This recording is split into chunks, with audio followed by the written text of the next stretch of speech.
జగదీష్ రెడ్డి గారు, ముఖ్యమంత్రిగా రేవంత్ రెడ్డిని ఎదుర్కొనే ధైర్యం లేకే కేసీఆర్ అసెంబ్లీకి రావట్లేదని ప్రతిపక్షాలు ఆరోపిస్తున్నారు. వాస్తవం పనికి మళ్ళీ మాట కేసీఆర్ ఏందో మీకు తెలియదా, ప్రజలకు తెలియదా, ప్రపంచానికి తెలియదా? గీ చిన్నవి ఇవి కుక్క మీద పిందెలు ఇవి కేసీఆర్ ముందు నిలబెడతాయా? హనుమంతుని ముందట ఎగిరేవి ఇవి దాని గురించి మాట్లాడితే ఎట్లా? కానీ ఎందుకు కేసీఆర్ సభకు రాలేదు? వస్తారు కేసీఆర్ ఎప్పుడు రావాలి, కేసీఆర్ ఏం చేయాలి, కేసీఆర్ నిర్ణయించుకుంటాడు. వీళ్ళు కూడా కాదు కదా కేసీఆర్ ప్రోగ్రామ్ నిర్ణయించేది. కానీ ఇప్పటికే జ్యుడిషియల్ ఎంక్వైరీతో బీఆర్ఎస్ నేతల గుండెల్లో రైళ్లు పరిగెడుతున్నాయని కాంగ్రెస్ నేతలు అంటున్నారు.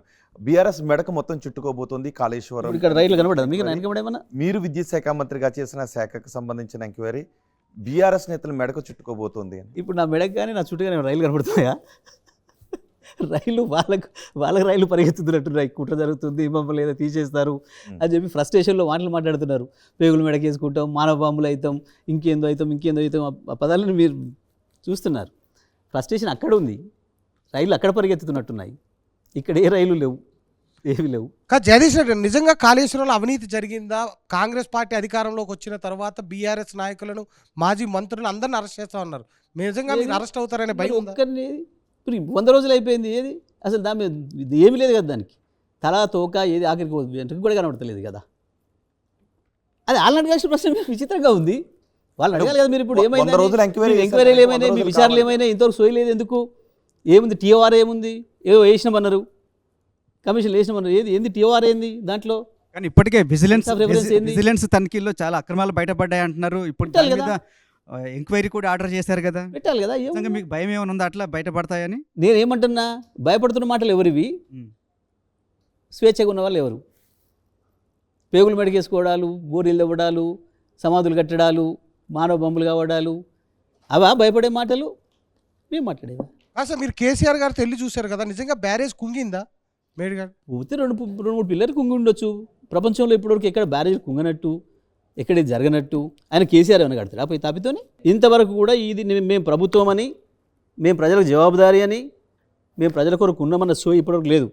ఏమైనా ఎక్కడ వసూలు చేయాలి, ఎక్కడ ఎవరిని భయపెట్టాలి, ఎక్కడ వ్యాపారస్తులు చిన్న లోపం ఉంది, ఎక్కడ వ్యాపారస్తులలో చిన్న లోపాలు ఉన్నాయి, ఎవరిని భయపెట్టించి డబ్బులు ఎట్లా వసూలు చేయాలి, ఢిల్లీకి 3 ప్లేట్ల కట్టి రావాలి, గాదాని మీద సోయి తప్ప 100 రోజుల నుంచి ఒక్క పైసా పని ప్రజల కొరకు చేసింది ఇప్పటివరకు లేదు. అసలు కరువు వచ్చింది, దారుణమైన కరువు ఉంది. ఒక్కడు కూడా ఇంతవరకు రైతుల దగ్గర పోయినవాడు లేడు. మంత్రి కానీ ముఖ్యమంత్రి కానీ కనీసం సమీక్ష లేదు. రాష్ట్ర స్థాయిలో లేదు, జిల్లా స్థాయిలో సమీక్ష లేదు. లక్షల ఎకరాల అవతల ఎండిపోతూ ఉంది. విద్యుత్ రావట్లేదు, విద్యుత్ లో వోల్టేజ్ వచ్చింది, దాంతో నాణ్యమైన విద్యుత్ లేక మోటార్లు పోతున్నాయని చెప్పి మొత్తుకుంటున్నారు రైతులు. మీరు పంపండి, మీ స్టూడియో మీ కెమెరామెన్లు పంపండి. గతంలో ఏముండే, ఎవరు మోటార్లు బాగు చేసుకునే వాళ్ళ పరిస్థితి, ఇప్పుడు ఏముంది అక్కడ మీరు అడిగి లైవ్ చేయండి. జనరేటర్లు అమ్ముకునే వాళ్ళు 10 ఏళ్లలో పాపం ఏమైపోయినారు, ఇప్పుడు ఎట్లా కలకలాడుతున్నాయి వాళ్ళ షాపులు. తీయండి మీరే పోయి. నేను మాట్లాడడం, ఆయన మాట్లాడడం కాదు. మేము రాజకీయ ఆరోపణలు చేసుకోవచ్చు ఒకరికోరు, మీరు కదా థర్డ్ పార్టీగా మీరు చేయండి. 100 రోజులు బయటపెట్టండి అన్నీ కూడా. ఎవరి పాలన ఏంది, ఏముండే, కేసీఆర్ ఉన్ననాడు ఏముండే, కరెంటు పరిస్థితి ఏముండే.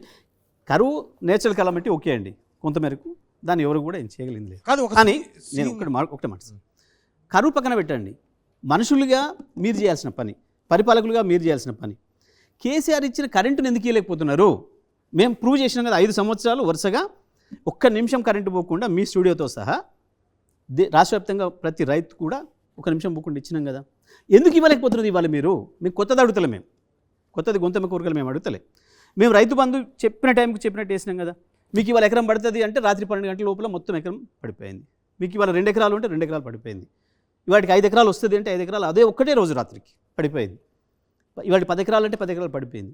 ఇప్పుడు ఎందుకు రాలే అడగండి మీరు వెళ్ళి గ్రామాలలో. నేను ఆయన సాక్షిగానే ఎకరంన్నర కూడా రాలేదని చెప్పింది ఒక ఆమె పొలంలో నిలబడి. నేను ఎకరంన్నర రైతును సార్, నాకు రాలేదు అని చెప్పింది. అక్కడ ఉన్న వాళ్ళకి చెప్పొచ్చిన, ఈ ఊళ్ళో ఇంకెంతమంది రాలేదో ఒకసారి చెప్పి. అధికార మార్పిడి జరిగే పరిపాలన చేతగాట్లే. 7,000 కోట్లు ఆ రోజు ఉండి మేము రైతులకు రైతు బంధు వేస్తానంటే వద్దు అని చెప్పి మాట్లాడింది ఇదే రేవంత్ కదా. మీ దగ్గర బయటలు ఉన్నాయి కదా, వద్దు అని చెప్పింది ఇదే రేవంత్ కదా. పోయి ఎలక్షన్ కమిషన్ దగ్గర వెళ్ళి ఇంకోటి రైతులకు అప్పీల్ చేసింది కూడా మీ దగ్గరే ఉంది కదా. మీరు 10,000 వద్దు, నేను రాగానే 15,000 ఇస్తా, 9వ తారీఖుకే ఇస్తా అని చెప్పింది మీ దగ్గర ఉంది కదా. బయట ఏమైనాయి ఆ 7,000 కోట్లు? ఆ 7,000 కోట్లు ఏమైనాయి? ఈ 100 రోజుల్లోనే ఇంకొక 7,000 కోట్లు అప్పు తెచ్చిండ్రు, 14,000 కోట్లు. ఈ 100 రోజులల్లో ఇంకొక 15 నుంచి 20 వేల కోట్లు రెవెన్యూ వచ్చింది, రాబడి వచ్చింది ప్రభుత్వానికి రోజువారీ. మొత్తం ఇప్పుడు 35,000 కోట్లు వచ్చింది వీళ్ళు వచ్చిన కాంచి. ఏమైనాయి? ఎక్కడ పెట్టినరు?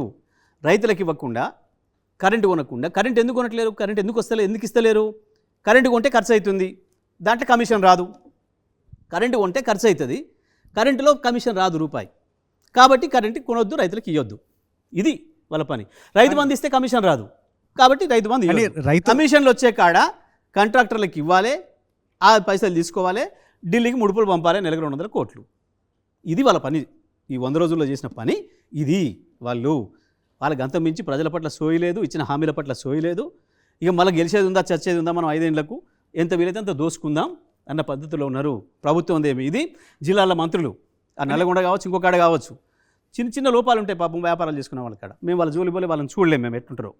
వాళ్ళని భయపెట్టించి, మిల్లర్లను భయపెట్టించి, రైస్ మిల్లర్లను భయపెట్టించి, క్రషర్ మిల్లులను భయపెట్టించి, వాళ్ళ కాడ ఉండే చిన్న చిన్న లోపాలను ఆధారం చేసుకొని బ్లాక్మెయిల్ చేసి కోట్ల రూపాయలు వసూలు చేసుకొని ఈ పనిలో ఉన్నారు వాళ్ళు.